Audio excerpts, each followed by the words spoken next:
There it is. All right, good morning, everyone. It is 8:03. We will call this audit committee meeting December the 8th to order. And you received your agenda. Any questions, any additions? Hearing none, I entertain a motion to adopt the agenda as printed. I move that we adopt the agenda as printed. All right, it's been properly moved and seconded. All those in favor say aye. Aye. Any opposed say nay. Motion carries. We do have Ms. Owens on the phone, okay? Thank you. Next, you received the minutes from our October 27th meeting. Any additions, corrections? You entertain a motion to adopt those minutes as printed. Motion to approve the minutes as printed. Okay, it's been properly moved and seconded. All those in favor say aye. Aye. Any opposed, say nay. Motion carries. All right, we'll move into our first report for the nurse summary reports. Ms. Leah. Good morning, everyone. So in your summary of nurse reports, I'd like to highlight that we looked at 17 schools. And when we go out to the schools and look into this area, what we do is we look first at the authorization of medication form, which is provided from the parent to the nurse that demonstrates what type of medication they are bringing in, how much dosage is coming in, how it's supposed to be used. It's supposed to be signed off by not only the parent but also the nurse. And then from there, what we do is we look in to see the daily log to make sure that it is provided to the student as described on the form that is provided. And so as we walk through those steps, those are key documentations that have to be completed in full. Even if there is an absence, they have to notate that the student's absent, or if the student is not absent but did not show up, then it's considered a no-show. So there's a lot of documentation that goes along with this. And so this is what we look at when we look at the nurses, when we look in these nurse reviews. So I want to highlight out of the 17 schools, really, there is no issue.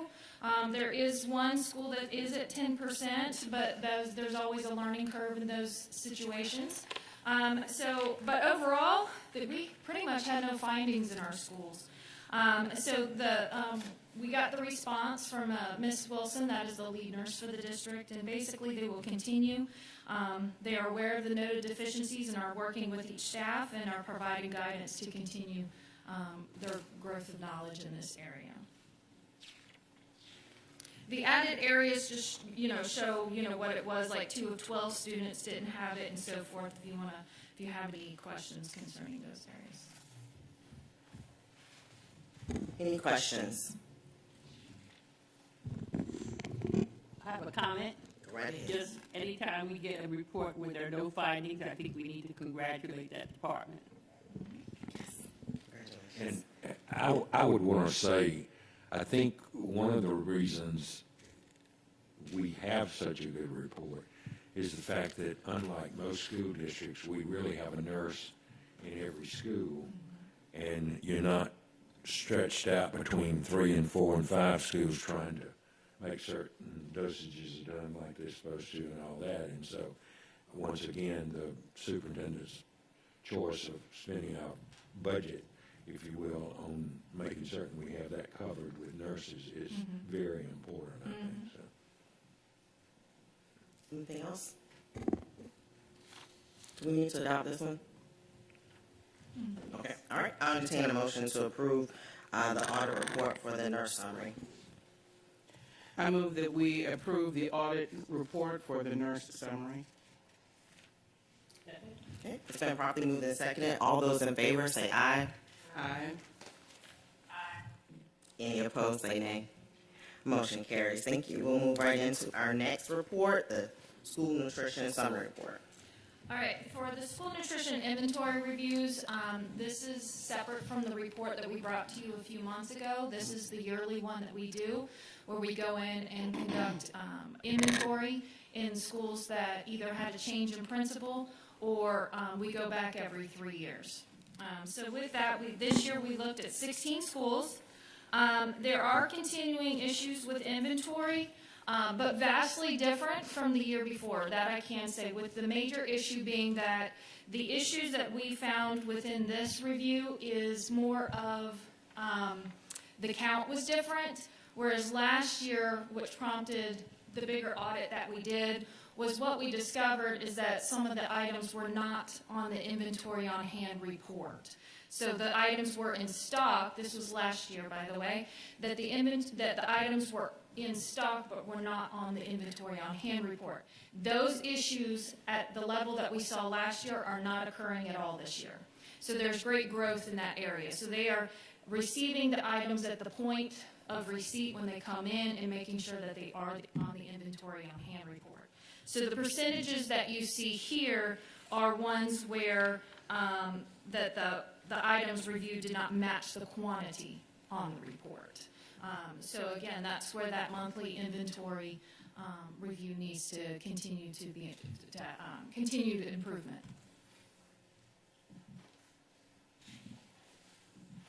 I'm sorry. Management did respond, and that is on page 4. And they gave you a lengthy description of what they have been working on, and also with the later half of what they will continue to work on, which include, if I can add on here, the barcode system hopefully will eliminate a good bit of this, one kind of issue, because it'll all be identified within a quick barcode process, as well as creating work groups to evaluate the inventory data to make sure they are identifying ongoing issues.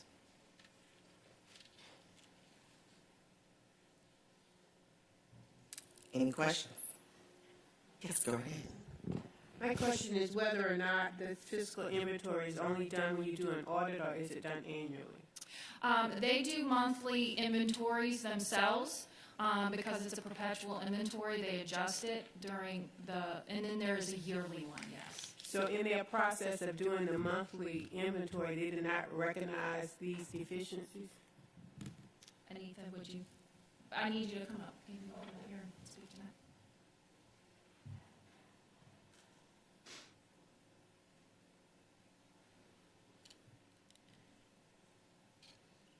Good morning. Doing inventory, it all stems on timing. So we do a monthly inventory at the end of the month. The managers do periodically during the day because they're always pulling something off of the inventory. Sometimes it depends on if things have been received. And when things are received, it may not match the inventory that you printed that morning because the items come in during the day. So that's some of the things that go on. But they're always looking at inventory. It deals with production of what we serve during the day. So when they don't pull it off until the end of the day, if you come in, you won't see that item unless you ask the manager what we're serving that day. So we are always looking at inventory, and we are vastly improving on our processes. And now we have a vendor that give us items that are consistent with product and consistent with price. So we're looking at making sure that the inventory process is controlled and in line. We have a perpetual inventory, so as Ms. Underwood stated, it changes all the time. It can change during the day we're doing something. So it all depends on the timing the inventory is done and when the products are received. Okay, thank you for your answer. So with this perpetual inventory system, you cannot get a report at any time that tells you how much this is supposed to be in stock, because that is my understanding of a perpetual system. It will give you the items, the quantity, anytime you needed it, as opposed to a periodic inventory system. Yes, ma'am. Inventory is done in real time, but we're also using items in real time. So if you print it at 12 o'clock, and we're still serving lunch to 2, the items are not going to match up unless we do an inventory at 3 o'clock or 2 o'clock, or when the items are pulled off the shelf. So I guess the question is, when items are pulled off, the system isn't updated. Yes, the system is updating when it's pulled off, and those items will match up during that time to the inventory that we have on hand. once they pull off stock, you'll notice that the numbers do match because they're pulling what they already have in inventory. Based on the inventory that morning and the inventory that afternoon, it will be different because the items are coming off. Okay, thank you. There was another hand. Go right ahead. Thank you. Thank you for the report, and thank you for receiving our questions. So I just want to follow up on Ms. Campbell's question. So the barcode inventory, is that something that's going to be helpful because you'll be able to scan it right when you're pulling it from the shelf? Like, will that be part of the use of the barcode, that you scan it when it comes in, you scan it when you're pulling it off to use it as well? Is that what that system is going to do? Well, the barcode system is typically going to be used for inventory counting, in which when the items come in, they're already received by a number that is coded to that item. Okay. So the barcode system, we're trying to get rid of paper and try to use it electronically. So when you use it electronically, the room for error, human error, is slim than doing actual count. So the barcode system, if and when we incorporate it into our controls, would help the manager scan a product. Okay, it says I have 3 here. On my inventory form, it says I have 3. So it's matching. So it's a quicker process, and it requires the manager to pay closely attention to the items they have on the shelf because they're scanning each and every item that they have in the storeroom. Okay. All right. Thank you. And this question is for Ms. Underwood.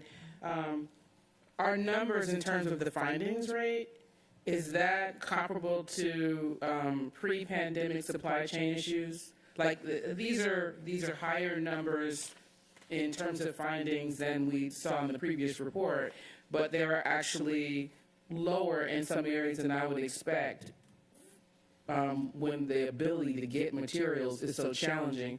So you're using a paper-based system to order food that doesn't always come, or what you order doesn't always come. Is what we're seeing here consistent with what we saw prior to the pandemic, or is this something higher based on your experience? It's pretty much in line with what we've seen before. The last year's report was much higher, and talking with Anita, one of the concerns was, I think, because of the pull of resources from school nutrition in the way that we use their staff during COVID, and then trying to fall back in, because we do these audits in August and September, them trying to get that inventory prepared for the new year and knowing where everything was and input in the system correctly may have been skewed due to that pandemic issue. And that's why, to me, it's fallen down back to where it was before. But there's still some issues. And I do want to say that when we do go on site on the inventory on hand report, when the managers provide it to us, because we don't pull it before, we ask them to pull when we are there. We do ask what is in production, and they let us know what they've already pulled. That way we do not pull those items or review those items to ensure that we are not touching those items they have pulled out of inventory. Okay. So the items that you see here are actually inventory items that were not used for production for that day. Or if there was any that have not been received, because again, everything's paper and data input kind of thing instead of a quick barcode kind of situation as she's stating. We also make sure if there's any items that have not been received, we make sure we do not pull those and review and count those as well. Okay, thank you. Thank you, Ms. Bonaparte. We need to say your full name for the record, just since it's recording. Audit Bonaparte. Thank you. All right. Okay. No other questions? All right, thank you all so much. All right, we'll entertain a motion to approve this audit for the school nutrition summary. I move that we approve the summary of school nutrition inventory reviews, school year 22-23. Been properly moved and seconded. All those in favor say aye. Aye. Any opposed say nay. Any opposed say nay. Motion carries. Thank you very much. Appreciate it. Next, we'll move into the audit dates. Ms. Leah. All right, you should have a set of dates in front of you proposed for next calendar year. Usually we do have a January one, but due to the changing of board president and other board members, we thought we would allow for that 1 month. And so we proposed a February date, and then by the time we get to the June date, we're going to be back on schedule to how we typically have our meetings. So if we can get that approval or any recommendations for a change. I think there's, is it Chatham Day that occurs? In Yes, but it's Atlanta? not conflicting with that date. Okay, just want to make sure. Any questions? Yes. I move that we accept the proposed 2023 meeting dates. I second, but I also have a comment. Okay, go. Okay, so we'll call for the question. Go ahead. The motion's on the floor, so she made the motion.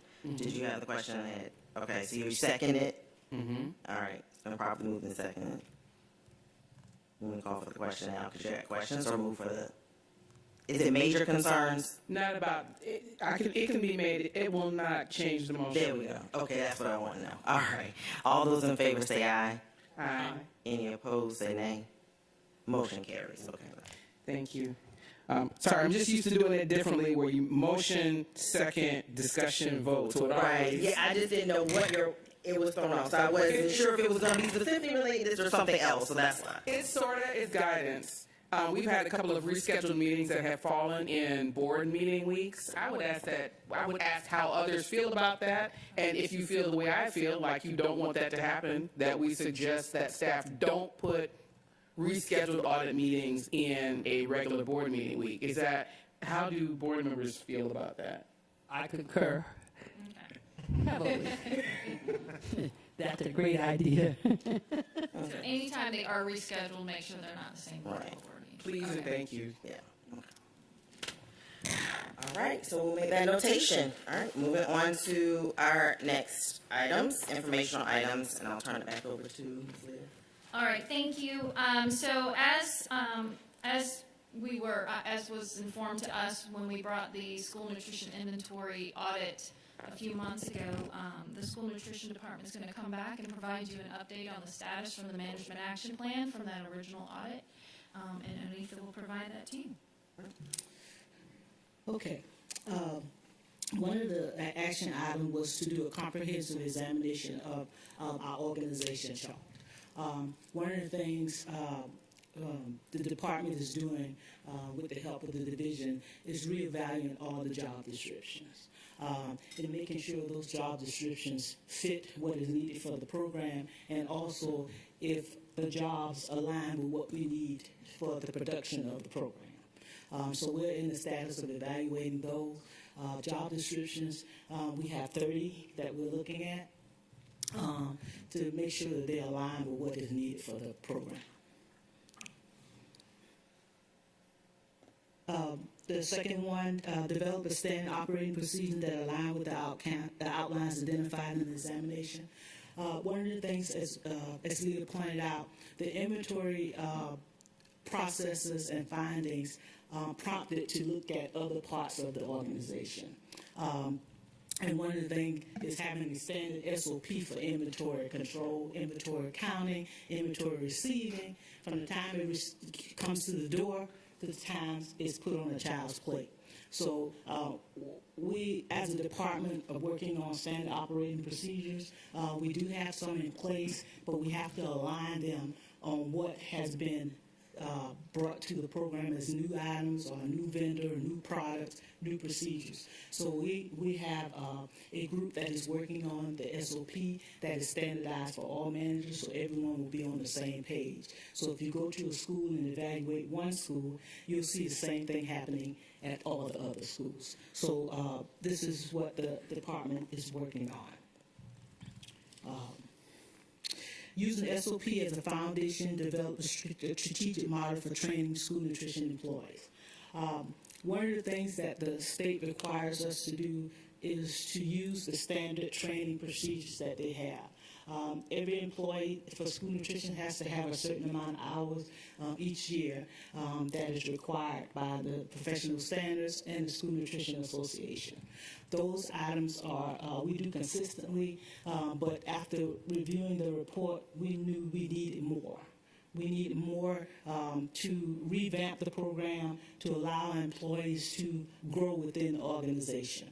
So that's one of the things that we're trying to get in line with what the School Nutrition Association has for the employees and implementing those things that we need to improve the program. And also gives the employees an opportunity for growth. We want our employees to grow from the bottom up within the organization. And if we're consistent with that, everyone will have the opportunity to do so. Okay. Develop a monitoring program that is built in assessing the performance outcomes in relation to the established KPIs. We have certain KPIs that are in the accountability statement that we have, document that we have for the district. After this audit report, we knew we need to add more. We need to be focusing on other things as far as we do food control, labor control now, and health department scores. Those are the three that are indicated in our document now. We're going to look at turnover now. We're going to look at food production. We had a subgroup that came and brought some KPIs to identify some KPIs that will help us stay in line in reference to inventory, because we have to make sure that those KPIs are monitoring and giving us a starting point of where we are and where we need to go. So we're developing certain KPIs that's going to be productive and show that the program is growing based on the world changing, because as you know, things change all the time. So school nutrition has to change with it. One of the things, and not really making an excuse, but the pandemic really took a toll on school nutrition. Although we were providing meals that were within standard, we didn't have the opportunity to utilize that time to train as we would face-to-face, because it wasn't really any face-to-face production going there. So as we're coming out of the pandemic, as we see it, we know that there are some things that we have to do as a department, and we, as I stated earlier, we want to get every employee on the same page, from the nutrition assistant to the lead assistant to the managers, coordinators, and myself as a director. We want to all be on the same page so we can be consistent when anyone goes into any one of our facilities. Okay, develop a menu planning committee that is cross-sectional representation of staff, students, and parents. I worked closely with communication and the team to develop a survey that we could send out to parents and students. We did that, and we also put in there the standards that the school nutrition is governed by, because I don't think that everyone knows what rules and regulations that we are governed by. When we do a menu, we don't do a menu just out of the air. We do a menu based on the rules and regulations that we're governed by. So the things that are on the menu, as parents think they're not healthy, are the best option for students, based on our rules and regulations and nutritional standards, we are absolutely providing the best option for students based on the ramifications that we can do them by. If I could give them fried chicken and it be legal, I would. But the survey pointed out some things that even after providing that information to the parents, they still noticed that we were not providing a healthy meal to their students. And, that was alarming for the department, because we can only use what is given to us. And USDA gave us these rules and regulations based on not just our students, but all the students in the world that go to public school or private school. So it was interesting to see that. We did also notice that there were some parents who wanted to sit on the menu committee. We had about 543 parents that wanted to sit on the menu committee. And so one of the things I'm working with Dr. May and data accountability to provide, narrow down a list based on the zones of the city. So, you know, we may have some parents out in the Garden City West Side area. Because interesting enough, most of the parents that wanted to be on the committee was from the West Side. But as I look at data, most of the complaints that we do receive are from the parents that are in town. So I was hoping that we had parents that were in the beach area, in the Gaston area, that wanted to serve on the menu committee, but they had no desire to do so. But we're going to move forward with the parents that we have. They provided their email, phone number, address. They were very excited about that option. And one of the things I'm glad that we did provide a survey because it gave the public an opportunity to see what happens in school nutrition. And their voice can be heard as long as they stay within the guidelines that are provided by USDA. I've also reached out to principals of the 10 high schools and asked them to provide a student from every high school to sit on the menu committee. Because we're feeding students, and it's all about them. So we want to know what they want on a menu. We want to sit down with them and let them know this is what we have to work with. These are the guidelines. What are your suggestions to provide interesting items on the menu?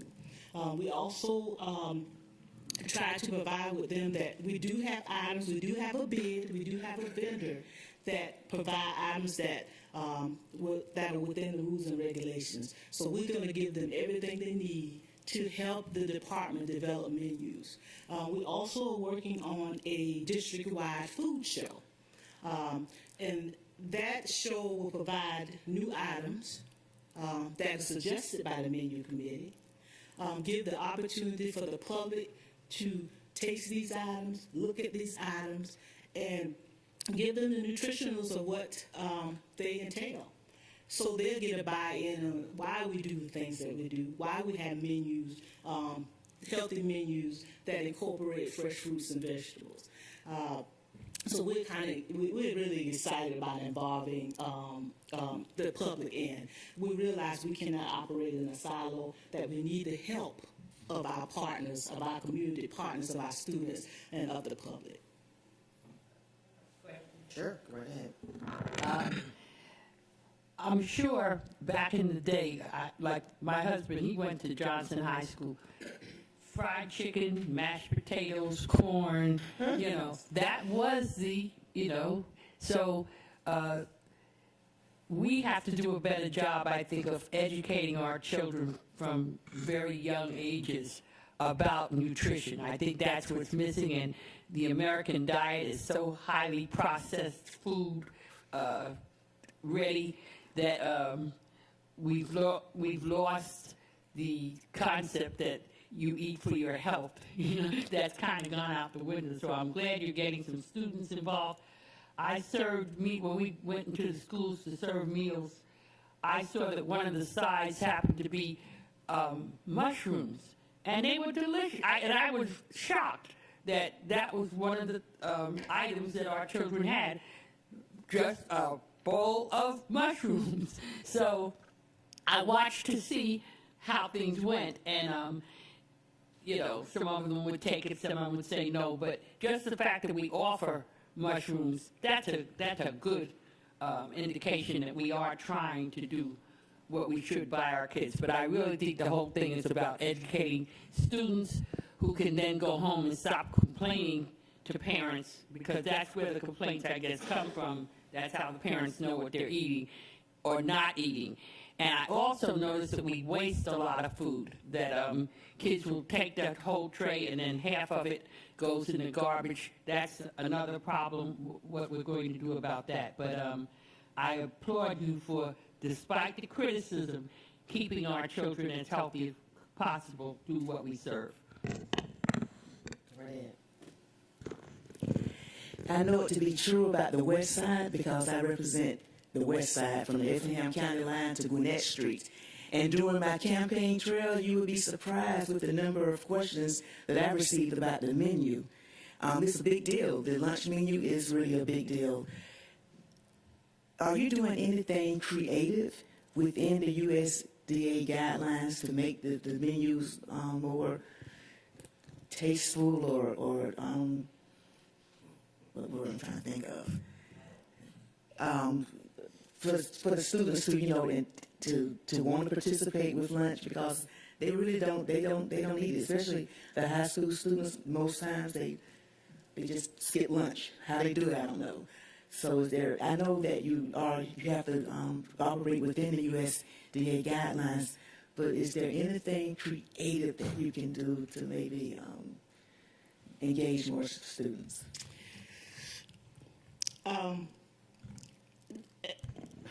As you read the guidelines, it's sodium and fat based. Those are the things that we have to cut back, and those are the things that make food taste good. I mean, if honestly, sodium and fat makes everything taste good. Bacon makes everything taste good. So what are we trying to do if, let's just say we serve some collard greens, some fresh collard greens. Well, it only asks for a certain amount of sodium. We don't use any meat-based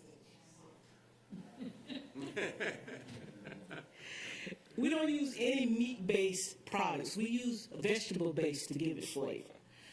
So one of the things that we ask managers to poll your students, if they say it needs a little more salt, then we'll look back and see how close we can get to the regulation and add more sodium to it. We're trying to do everything we can to get our students to eat. And believe me, they're eating. They're eating. We're serving almost 33,000 meals a day. So they're eating. But you do have those that on Sunday they get the collard greens with pigtails in them. They get the macaroni and cheese with extra butter in it. Or they get fried chicken that's fried twice. You know, well, that's the way it looks because of the coating on it. But, you know, we bake our chicken to try to simulate that fried chicken appearance. We use vegetable base to try to give it some flavor. But, you know, we're just kind of doing whatever we can to get the students to eat what we have. And without putting ham hocks or smoked neck bones, you know, in the product, it's very challenging to get them to eat. So we try to also use our kitchen as learning labs. And that's a part about educating them, to let them know what the standards are. You know, taste it. Tell us what it needs. If we need to add a little more salt, then we'll go back to the menu committee and say, hey, these greens need some salt, and what can we do to do that? But we're just our hands are kind of tied behind our back. And, you know, one thing with USDA, as I stated, they are looking at every child, you know, not because Savannah Chatham's students love ham hocks and pigtails in their greens, but they're looking to see what is healthy for all students. And our meals are the healthiest you will ever find. Sometimes your palate, everybody has different palates. You know, the food we serve doesn't bother me because, you know, my sodium intake is much lower than an average child because it's based on what they're used to. So we're trying to do everything we can, even by making the menus colorful, by using thrifty names on the menu, by letting them taste test items. They don't have an idea what it is. Mushrooms. You know, the mushrooms, I don't eat them, but I got rave reviews about the mushrooms as a side item. You know, so, you know, we are infiltrating those students. We are getting them to think outside of the norm. But we know we have more work to do with those that do not know what the standards are and do not realize we are serving these meals for their benefit.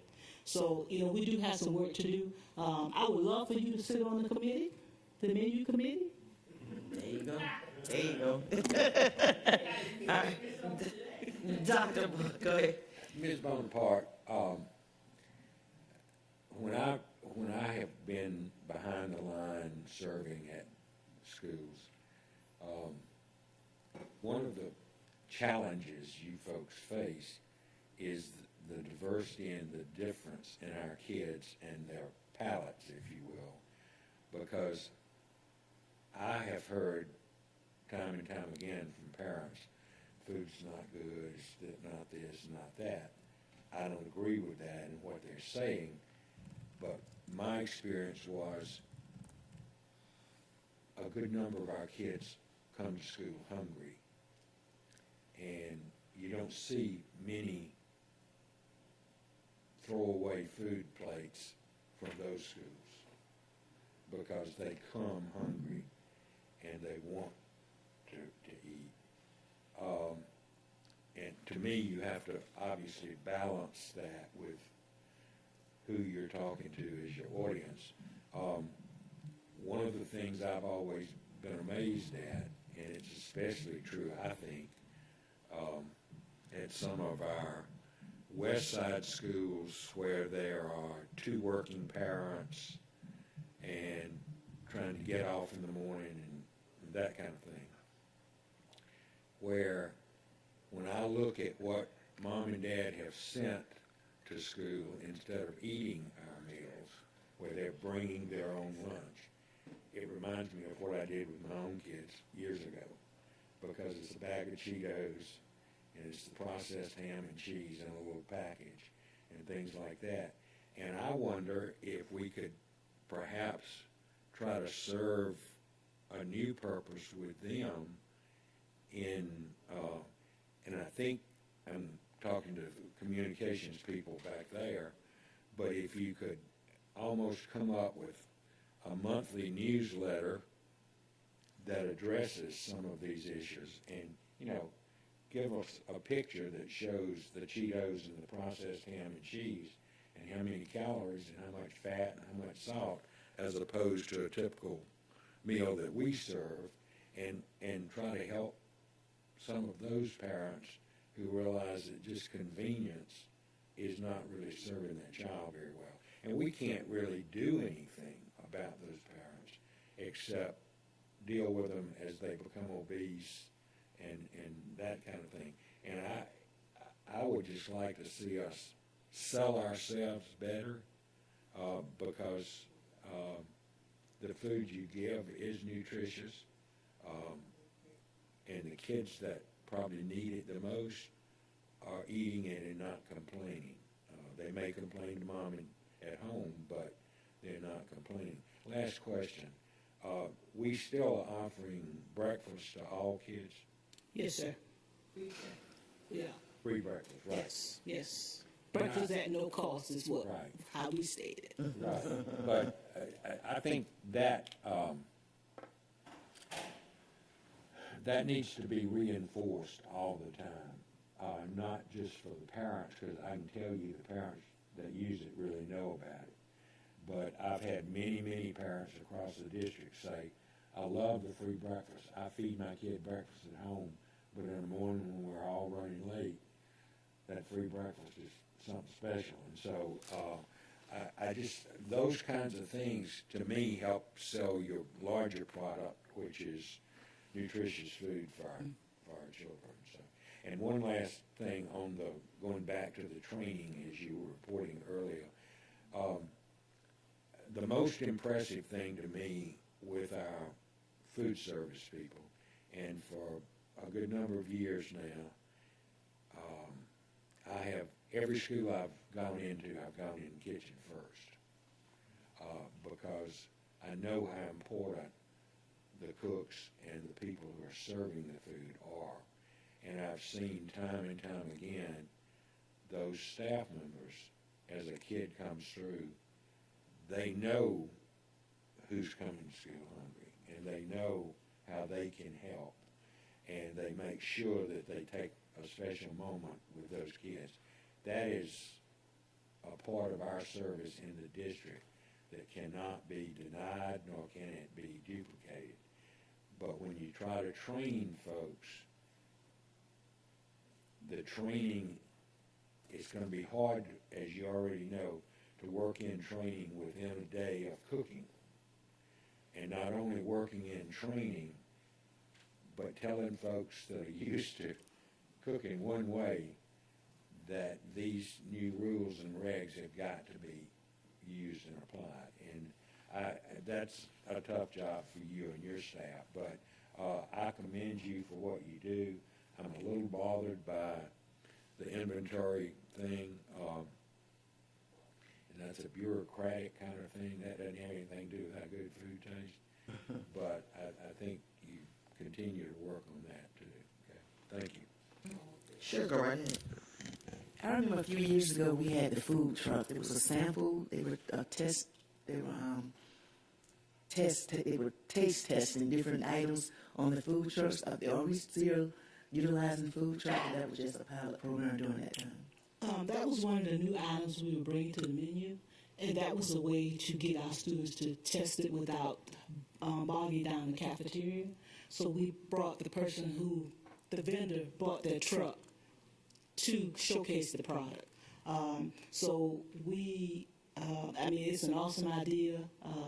It's something that we're incorporating into, mobile kitchens is one of the things that we have brought to the table.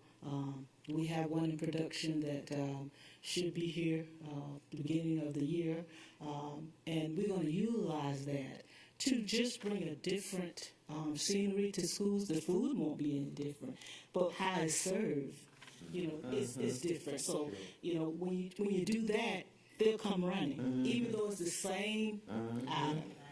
It's all about perception. So, we're looking at a lot of things. We are engaging in conversations. We're always trying to do something that makes it easier and better for students, because that's our focus point. And one of the last things I want to say is we're governed by time as well.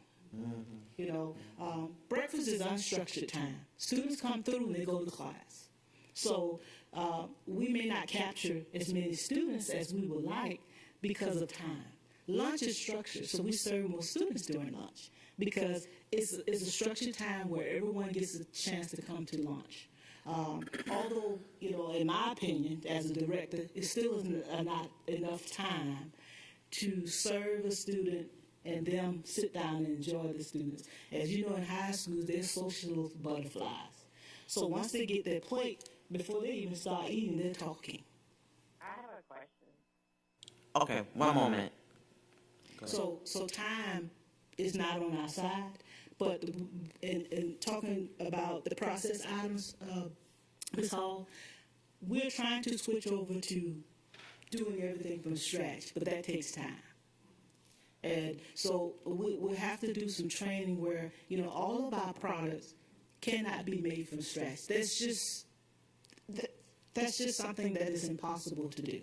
But the processed products we do have are the healthiest ones out there. I can assure you that, because our vendors have to give us products that meet the specifications. Ms. Owens? Is the waste concern it's mentioned in her report, is that the children throwing the food away, or is that extra food? Do you understand the question? She's saying the waste concern is the waste based upon children throwing food out or in the kitchen spilling, or where is that waste calculated when you're referencing waste? The waste, I'm assuming, is from the students. And, we have what you call offer versus serve. So the students have the opportunity to select whatever they want to select. Sometimes you'll see a student throw something in the trash because they don't have time to eat. Sometimes you get a student who gets a tray and they taste it just like taste and say, hey, this is not what I'm used to, and they don't eat it. One of the things as a director, when I go visit school, the trash is the first place where I go. In the kitchen side of it, we use production based on history and forecasting. So we have done a much better job of not wasting any items. Now, if we put something on the serving line that has been used, we have to throw it away. That's regulations. But it's minimal. So we have used our production, our forecasts to scale back waste as what we use. If we cook something more, we'll menu it back the next day as a third option. Or we'll menu it back when it's back on the menu. So the waste concern is student waste at this point, because we do have minimal waste within our department. Okay, go right ahead. I can remember when I worked at Thunderbolt School, one of the teachers or someone decided to have kids, like if you have an apple and you didn't eat your apple, you put it on the table, and it was amazing the children who would come by and get those apples, and take them. So I don't know if that's part of the rules and regulations that you're supposed to do that once somebody has their food, but it showed us that there were kids there, who were really hungry, and having that extra apple, for later, they certainly used that. So I don't know if we're able to legally do that, but trying to save those food items that are, that are able to do that, I think maybe we could look at that. Is that something you think we can do? I had a conversation with the health department director about that same issue. And the only thing that we could put out of those things that are prepackaged, things as apples and milk and those items that the students have already touched without a covering on them, our rules and regulations state we cannot put that out for public consumption. Because what happens is if a child gets ill, it's going to come back to the district school nutrition program. So, those items that we can put out, like if we have crackers in a bag or something, we do. The teachers ask for them. And, not the ones that go into the garbage, because we had problems with that as well before, that, they will go in there and get the prepackaged items. But we are trying to, working with the health department to see what we can do to set up some form of station for those prepackaged items that can be a grab and go for anyone who wants them. So, I am looking at that. All right. As a committee, can you find out in the guidelines if you can take the plant-based waste that you can't re-gift, obviously, and set up some kind of compost system? I know in the high schools you can set up community gardens, and I don't know if that's actually been done in that many, but this is like a future project. But if the concern is waste, plant-based waste can be composted, and it can be used in community gardens or school-based gardens to teach them the power of planting and gardening. Any comment about composting? No. Okay. They'll make a note. Okay, one more. I just want to add to the I just want to add to the composting comment. I'm concerned about just open composting and the consequences of vermin. But there are, and vermin are real on the east side. So I know that there are closed composting options that are really cool. You just dump it in, and it's in a barrel and it turns, and something like that on a larger scale may be helpful and not bring in additional labor or expenses for grounds or waste control management. So I like the idea of composting. When I heard the waste, I thought of it, but I also thought about the unexpected consequences that may come. We did try to do something of that nature. We did do some pilots some years ago, and as you stated, there wasn't a way that we could hold those items outside of the building. So it caused a yes. Yeah. So, and of course, And the it's smell costly. and everything else. So we have tried to look at ideas. I did visit a school district where they had a composting machine built into their dishwasher window, where the students would just dump their tray in there, and there was a barrel outside that the chute would shoot those items out. But it is a costly venture, and it would have to be in a number of schools because of how many we have.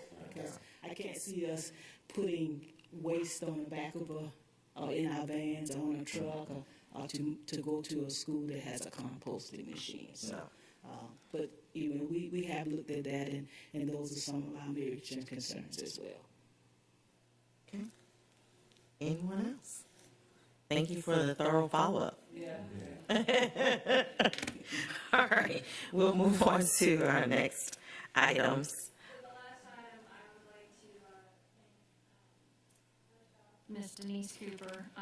The beauty of this committee that I have found in the 16 years that I've been in this department is the longevity of how people stay in this as committee members.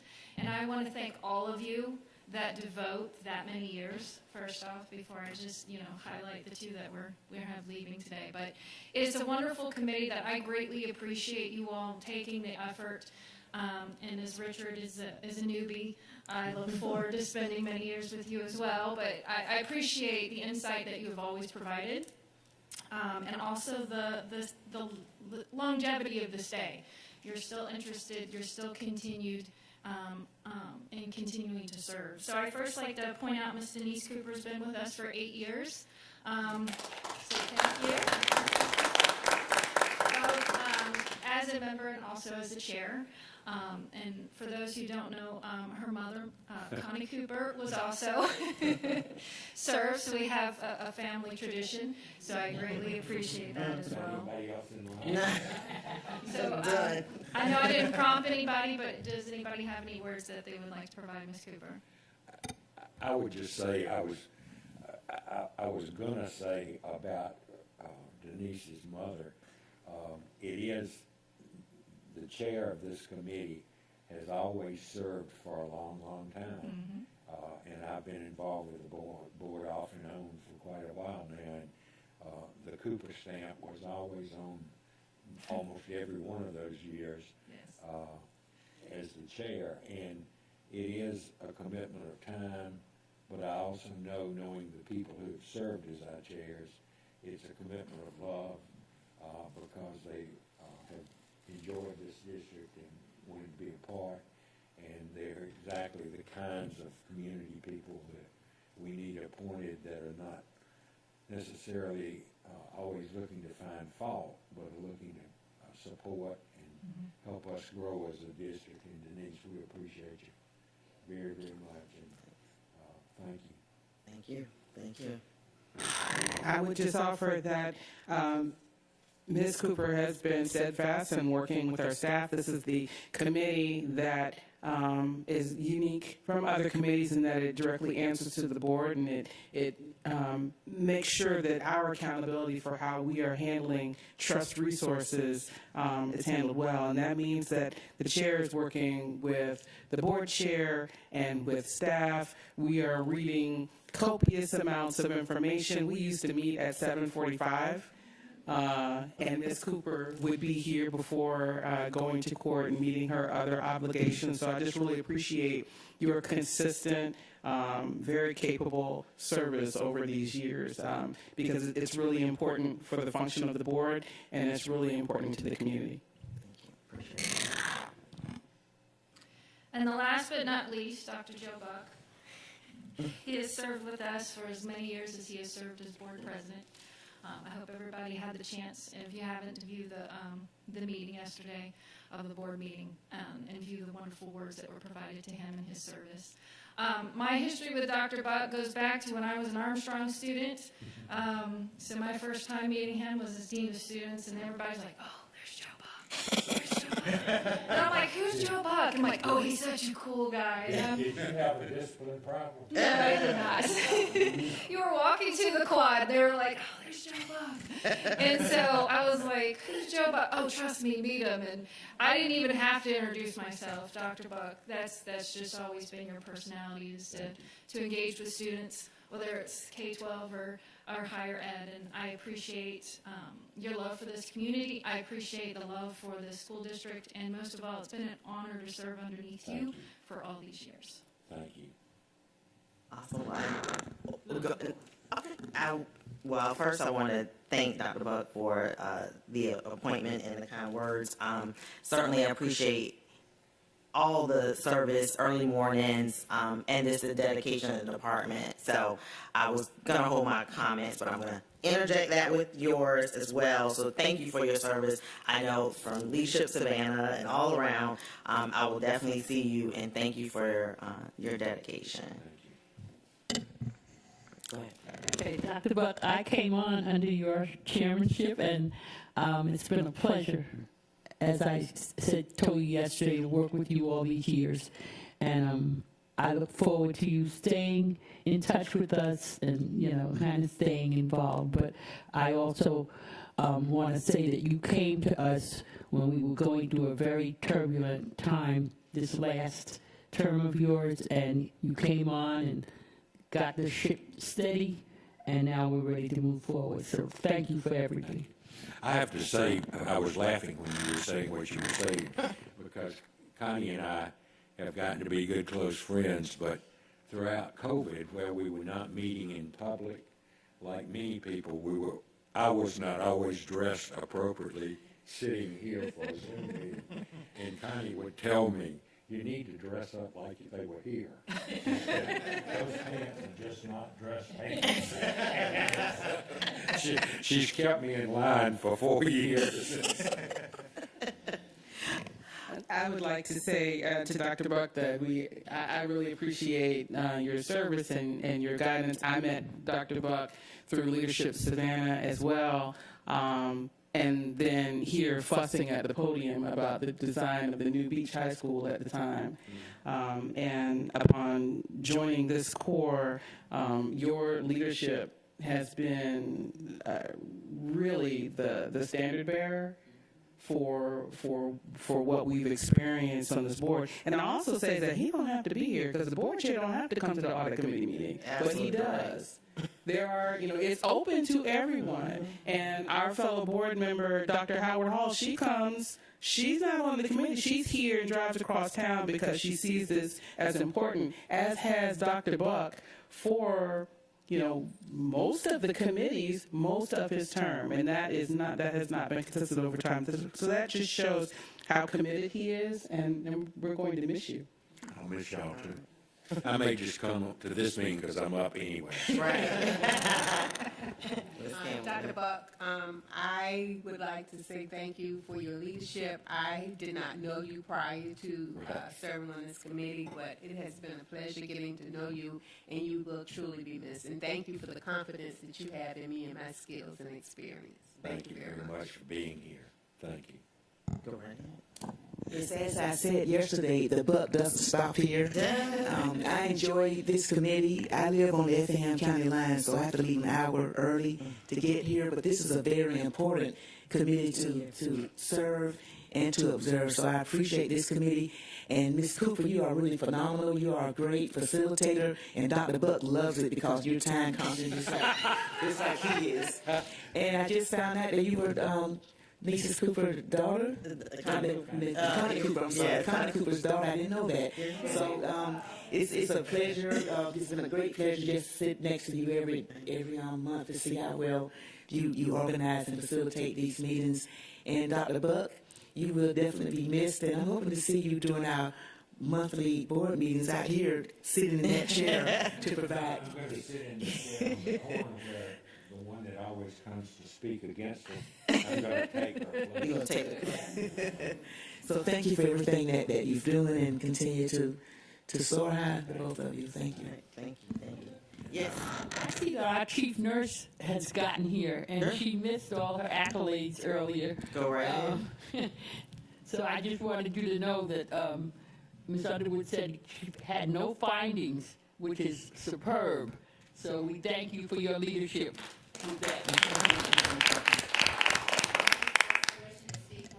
We'll come right to the podium then. Thank you. And just state your name for the record. There you go. Good morning. I'm Lisa Wilson, and I'm the District Nursing Administrator for Savannah Chatham. I apologize that I was late this morning. I had to stop at a school to speak with a nurse before coming in. I did receive a message from Mr. Hediger regarding the comments that were made, and I want to thank you.